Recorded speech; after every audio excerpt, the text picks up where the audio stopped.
Good morning, students. I am Namita Seth. Welcome to in BB1 online classes. And today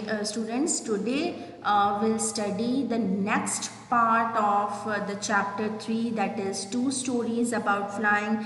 First part we have already studied, that is his first flight, in which we have studied about the young seagull and how he overcame from his fear of flying. Okay, and in the next part, that is the black aeroplane, which is written by Frederick Forsyth. Okay, so let's see what is actually in this chapter.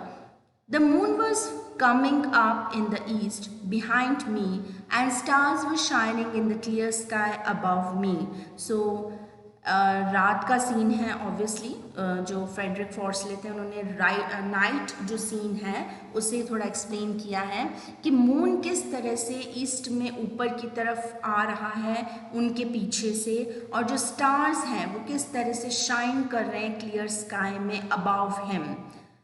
There wasn't a cloud in the sky, उस समय आसमान में कोई भी बादल नहीं था.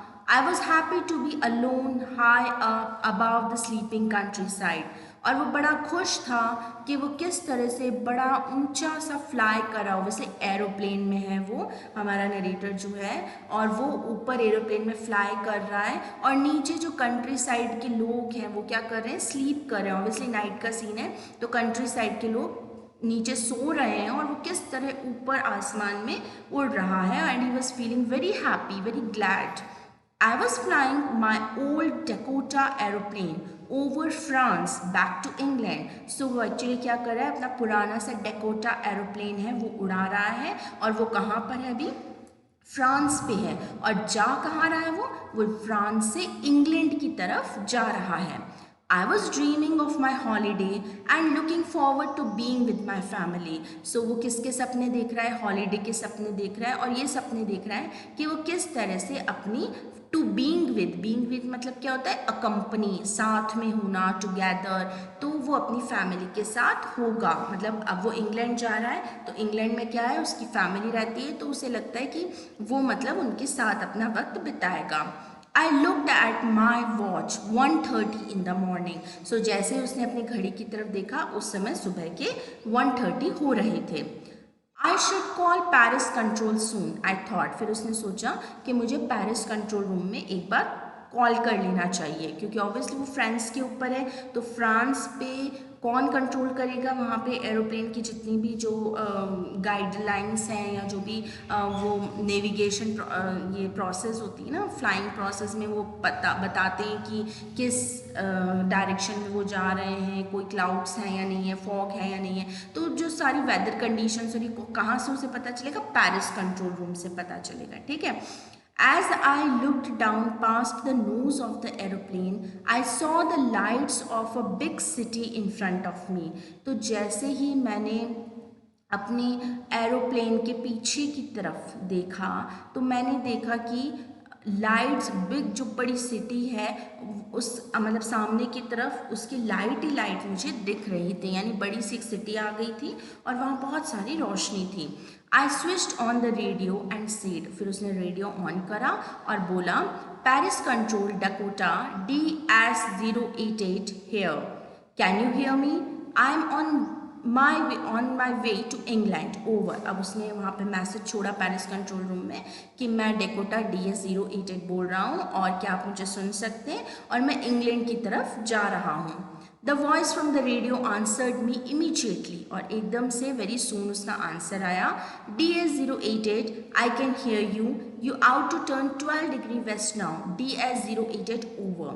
तो उसने बोला ठीक है, मतलब उसने इंग्लैंड की तरफ जाना है, तो उसने उसको डायरेक्शन बताया कि हाँ मैं तुम्हें सुन सकते हैं हम तुम्हें, और तुम्हें 12 डिग्रीज अब थोड़ा टर्न करके जाना है, क्योंकि वो डायरेक्शन बता रहे हैं इंग्लैंड का कि कहाँ से मूव करना है. I checked the map and the compass, switched over to my second and the last fuel tank and turned the Dakota 12 degrees west towards England. अब नरेटर ने क्या करा, मैप देखा, कंपास देखा, कंपास में जो नॉर्थ साउथ बताते हैं ना डायरेक्शंस, वो देखा, और फिर उसने क्या करा कि अपना फ्यूल टैंक देखा कि कितना जो फ्यूल है वो एरोप्लेन में बचा है, और फिर उसने अपने डकोटा को, अपने एरोप्लेन को 12 डिग्रीज मूव कर लिया इंग्लैंड की तरफ.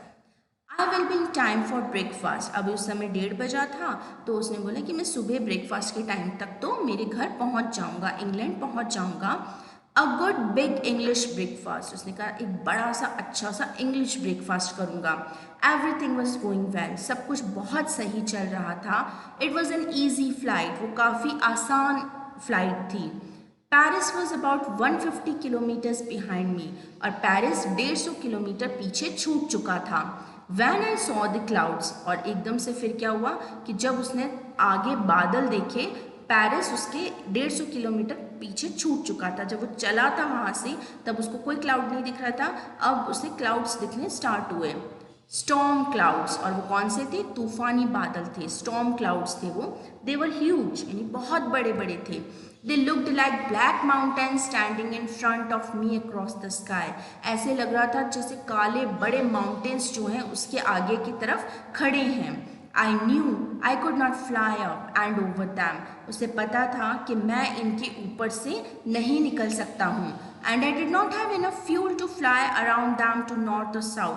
और नॉर्थ और साउथ मतलब कि ऊपर से ले जाऊँ, या अपने एरोप्लेन को उस बादलों के नीचे से ले जाऊँ, या मैं और किसी डायरेक्शन से ले जाऊँ इतना घुमा के, तो उसके पास एरोप्लेन में इतना फ्यूल भी नहीं था कि वो मतलब इन माउंटेन्स को, ये जो हम कह सकते हैं कि जो क्लाउड्स थे, ह्यूज ब्लैक क्लाउड्स थे विच लुकिंग लाइक माउंटेन्स, तो उनको मतलब वो इधर उधर डायरेक्शन से घुमा फिरा के भी एरोप्लेन को नहीं ले जा सकता था। लॉन्ग रूट जो है वो नहीं ले सकता था क्योंकि उसके पास इतना फ्यूल नहीं था।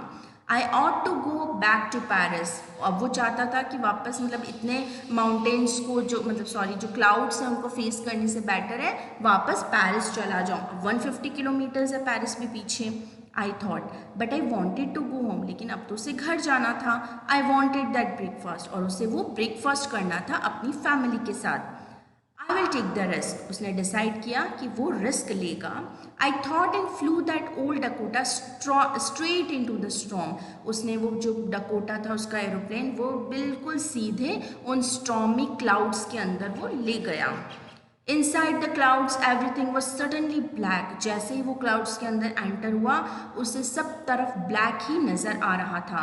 It was impossible to see anything outside the aeroplane, और एरोप्लेन के बाहर देखना तो बहुत ज़्यादा इम्पॉसिबल था क्योंकि सब तरफ बिल्कुल काला छा रहा था, बिल्कुल ब्लैक हो चुका था, उसे कुछ नहीं दिखाई दे रहा था।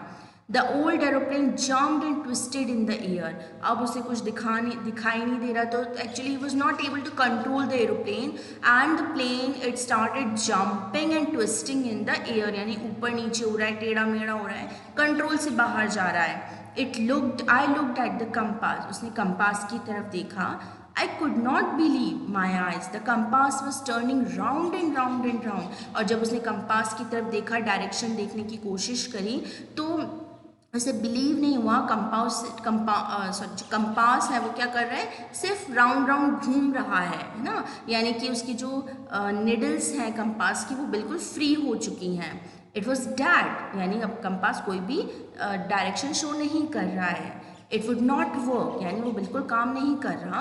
द अदर इंस्ट्रूमेंट्स वो सडनली डेड टू, और जितने भी बाकी के इंस्ट्रूमेंट्स थे, चाहे वो रेडियो की बात कर लो, अगर वो कांटेक्ट करना चाहता है वापस पेरिस कंट्रोल रूम से, या वो कुछ और भी अगर किसी मशीनरी को छेड़ता है ना एरोप्लेन में, तो सब कुछ बिल्कुल डेड हो चुका था। I tried the radio, Paris control, can you hear me? There was no answer. Obviously radio भी डेड हो चुका है, कुछ काम नहीं कर रहा है, और पेरिस कंट्रोल रूम से भी कोई आंसर नहीं आ रहा था। The radio was dead too, और रेडियो बिल्कुल डेड हो चुका था, बिल्कुल वर्क नहीं कर रहा था। I had no radio, no compass, and I could not see where I was, तो न रेडियो है, न कंपास है, न दिख रहा है बाहर कुछ कि वो कहाँ है, and was not able to control the aeroplane also. I was lost in the storm, और वो बिल्कुल उन तूफानी बादलों में खो चुका था। Then in the black clouds quite near me I saw another aeroplane, और उस काले बादलों में अचानक से उसने क्या देखा कि एक और एरोप्लेन आ चुका है। It had no lights on its wings, लेकिन उसके विंग्स के ऊपर, जो एरोप्लेन के विंग्स होते हैं ना, जो उनकी विंग्स आप समझते हैं ना, पर होते हैं, तो उसमें लाइटनिंग्स होती हैं लगी हुई, तो उस एरोप्लेन के विंग्स पे कोई भी लाइटनिंग नहीं थी। But I could see it flying next to me through the storm, लेकिन वो उसे आसानी से देख सकता था, इतना कुछ काला था, लाइटनिंग्स नहीं थी, फिर भी उस नरेटर को वो अगला वाला एरोप्लेन जो अनदर एरोप्लेन है वो आसानी से दिख रहा था। आई could see the pilots face, और वो पायलट का फेस भी देख रहा था, टर्न टूवर्ड्स मी, और वो जो पायलट का फेस था वो उसकी तरफ, नरेटर की तरफ ही टर्न था। I was very glad to see another person, अब इतनी मुसीबत में एक और पर्सन को देखकर बड़ा खुश हो गया। Glad means happy. He lifted one hand and waived, उसने अपना एक हाथ उठाया नरेटर ने, एंड वेविंग स्टार्ट करा, मतलब उसे इशारा कर रहा है, वेव कर रहा है कि देखो मेरी तरफ देखो, और मैं मतलब उसे बुलाने की कोशिश कर रहा है। Follow me, he was saying follow me, so sorry, he lifted one hand and wave, यानी जो अदर एरोप्लेन वाला है ना उसने अपना एक हाथ उठाया और उसे वेव करा और नरेटर को ये बोला कि मुझे फॉलो करो। ओके, सो जो अनदर एरोप्लेन वाला था ना उसने अपना हाथ उठाया और बोल रहा है नरेटर को कि मुझे फॉलो करो। He knows that I am lost, I thought, अब नरेटर को लग रहा है उसे पता है कि शायद नरेटर जो है वो गुम चुका है। He is trying to help me, और वो अदर एरोप्लेन वाला उसकी हेल्प करना चाहता है। He turned his aeroplane slowly to the north in front of my Dakota so that it would be easier for me to follow him, अब उसने थोड़ा सा अपना नॉर्थ में एरोप्लेन झुकाया उसके डेकोटा की तरफ, जिससे कि उसे फॉलो करना थोड़ा ईजी हो सके। I was very happy to go behind the strange aeroplane like an obedient child. तो एक obedient child की एक जो आज्ञाकारी बच्चा होता है उसकी तरह मैं उसके पीछे पीछे चल पड़ा, बिना सोचे समझे कि मतलब ये हो क्या रहा है, कहाँ से आया है, कौन है, मैं उसके पीछे पीछे चल पड़ा। After half an hour, the strange black aeroplane was still there in front of me in the clouds. So आधे घंटे के बाद जो strange black aeroplane था वो अभी भी उस clouds में उसके सामने था। Now there was only enough fuel in the old Dakota's last tank to fly for a 5 or 10 minutes more. तो अब उसके डेकोटा में सिर्फ 5 या 10 मिनट का फ्यूल और बचा था। I was starting to feel frightened again. और वो फिर से क्या है कि डरने लग गया था, क्या फ्यूल कम हो रहा है, 5 या 10 मिनट का ही फ्यूल है। But then he started to go down and I followed through the storm, फिर वो नीचे की तरफ गया और फिर से स्टॉर्म में जाने लगा, मतलब नीचे की तरफ होके फिर से जो तूफान के जो बादल हैं उसमें फॉलो करने लगा। Suddenly I came out of the clouds and saw two long straight lines of lights in front of me. अब जब वो उन बादलों से बाहर निकला तो देखा कि सामने की तरफ दो बड़ी बड़ी लाइट्स की लाइन है, यानी कि वो क्या है, एरोड्रम है, यानी कि जहाँ एरोप्लेन लैंड होता है ना तो वहाँ दोनों साइड्स उस रोड के क्या होता है, लाइट्स लगी होती हैं इन सीरीज, है ना, लाइन में लाइट्स लगी होती हैं रोड के। तो उसने देखा कि जैसे ही वो नीचे उतर रहा है या क्लाउड्स के बाहर निकला है तो वहाँ पर रोड के दोनों साइड लाइट्स की लाइन लगी हुई है। It was a runway, obviously वो क्या था, रनवे था, एन एयरपोर्ट, यानी कि एयरपोर्ट था जहाँ उसे लैंड होना था। आई वॉज सेफ, और वो काफ़ी सेफली उन जो स्टॉर्मी क्लाउड्स थे with the help of the another aeroplane, और we can say enormous person, है ना, ऑब्वियसली इनॉर्मस क्या होता है, इनॉर्मस मीन्स अनजान, है ना, जिसे हम जानते नहीं हैं। So with help of that enormous person he came out of from stormy clouds and now he was landing on the runway or the airport, so he was safe. I turned to look for my friend in the black aeroplane but the sky was empty. उसने पीछे की तरफ देखा और उस black aeroplane को फिर से ढूंढने की कोशिश की, लेकिन इस समय आसमान जो था बिल्कुल साफ था, कुछ नहीं दिखाई दे रहा था। There was nothing there. The black aeroplane was gone. वो शायद चला गया था। I could not see it anywhere. और वो उसे कहीं दिखाई नहीं दे रहा था।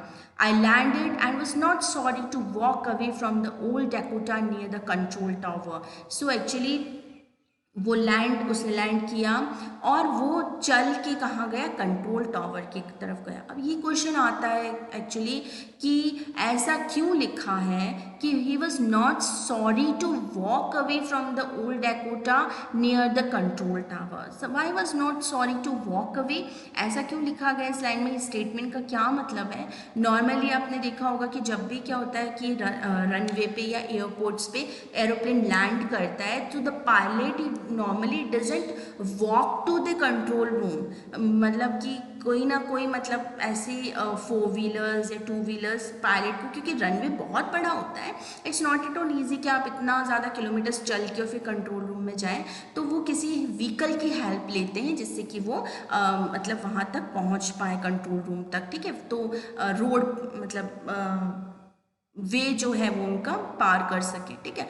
तो लेकिन इसने क्या करा, he was so much of curious, वो कंट्रोल रूम जाने के लिए इतना ज़्यादा क्यूरियस था कि he was not at all waiting for any convenience, कि उसे कुछ मतलब किसी व्हीकल की ज़रूरत नहीं थी, कोई कन्वीनियंस की ज़रूरत ही नहीं थी। वो अपने एरोप्लेन से उतरा और पैदल जो है वो रनवे से चल के और कंट्रोल रूम पे जा चुका था। So because he was very curious to know about that black aeroplane, उसे कंट्रोल रूम से पता चल सकता था कि वो कौन था, कहाँ था, कौन सा एरोप्लेन था। तो वो सब जानने के लिए वो इतना क्यूरियस था कि उसने किसी भी कन्वेंस की हेल्प नहीं ली और वो खुद ही चल के कंट्रोल रूम चला गया, ठीक है। सो कभी स्टेटमेंट आता है तो आप इसे एक्सप्लेन कर सकते हैं। I went and asked a woman in the control center where I was and who the other pilot was. So वो गया और कंट्रोल रूम में एक वुमन थी और उसने उस औरत से पूछा कि भाई वो कहाँ था और ये जो अदर पायलट था वो कौन था। I wanted to say thank you, वो उसको बहुत ज़्यादा मतलब वो उसको थैंक्स करना चाहता था कि मतलब इतनी हेल्प के लिए।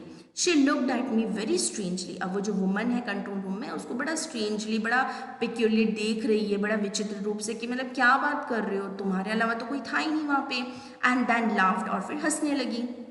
Another aeroplane up there in the storm, no other airplanes were flying tonight. Yours was the only one I could see on the radar.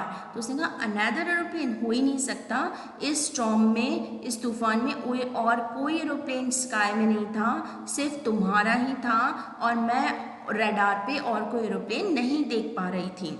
So, who helped me to arrive there safely without a compass or a radio and without any more fuel in my tank? So, उसने कहा फिर किसने मेरी help करी, मैं safely यहाँ पहुँच गया, मेरे पास ना रेडार रेडियो काम कर रहा था, ना कंपास था, ना मेरे एरोप्लेन में फ्यूल था, फिर भी मैं सेफली यहाँ पर आ चुका हूँ, तो किसने मेरी हेल्प की? Who was the pilot on the strange black aeroplane flying in the storm without lights? तो वो कौन था, एक ब्लैक एरोप्लेन सा मुझे दिख रहा था जिसके विंग्स में लाइट तक नहीं थी, जिसके पायलट का मुझे साफ चेहरा भी नहीं दिख रहा था। तो ऐसा कौन एनॉनिमस पायलट था, ऐसा कौन एनॉनिमस पर्सन था जिसने मेरी हेल्प करी, ठीक है। This is the story, and actually this story is based on hallucination. What is hallucination? Hallucination means कि you imitate the things which are not really. Okay, आप अपनी imagination में एक ऐसी चीज़ बना लेते हैं जो कि सच में नहीं होती है। So it's a kind of a hallucination story, यानी कोई black aeroplane उसे दिखा नहीं, कोई pilot दिखा नहीं, so it might be ghost. No well it's a hallucination, यानी कि उसकी दिमाग की थिंकिंग थी, उसे घर पहुंचने की इतनी जल्दी थी, इतना वो ज़्यादा क्यूरियस था to reach his home and to have breakfast with his family, कि उसने अपने दिमाग में एक विल पावर से एक इमेजिनेशन कर ली और उसने तय कर लिया कि मुझे इस स्टॉर्म से बाहर निकलना है। And he imagined that aeroplane and that enormous pilot, और वो आसानी से उसको फॉलो करके बाहर निकल गया, ठीक है। So it was not at all ghost, it was not at all another things, it was just his willpower and the imagination which helped him to move out such critical circumstances. Okay, so this is the chapter. And student, the most important question that comes from this chapter is you have to explain the scene when the pilot enters into the stormy clouds, what happened in that clouds, and how he actually encountered the black aeroplane and how he actually move out from that crucial circumstances. So you just have to elaborate the scene, you have to explain that scene about the black aeroplane or the stormy clouds in which the narrator entered. Okay, so just read it out the chapter thoroughly, and I hope you understand the chapter. So I will send you the PDF also of these question answers, and please you send me the PDF of the question answers of the previous chapters also on my personal number, so that I should know that you are doing your homework or not. Okay, So thank you. Keep learning. Happy learning.